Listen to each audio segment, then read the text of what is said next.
Mon mari meurt chez sa maîtresse, incarné dans un serpent bois. L'histoire que je vais vous raconter ce soir a dépassé mon entendement. Aujourd'hui, j'en parle sans des pleurs.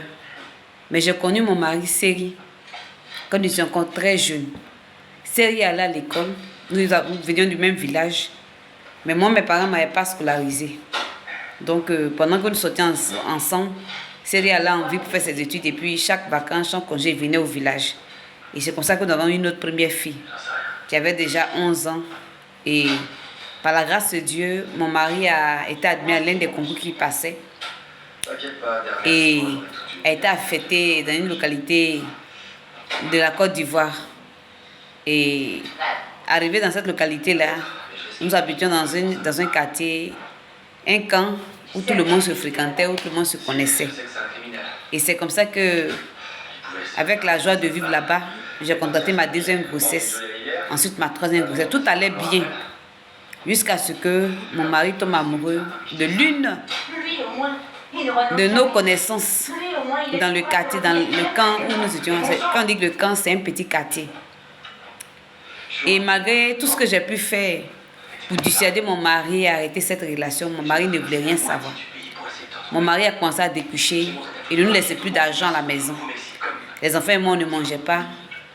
Par la grâce de Dieu, j'ai appris à me battre. Je faisais les galettes, en tout cas, tout ce que je pouvais faire, les jus, pour pouvoir subvenir aux besoins de mes enfants. Mon mari pouvait faire 3 mois, 4 mois, 6 mois sans que je le voie. Et que même la dernière qui avait 1 an ne pouvait pas voir.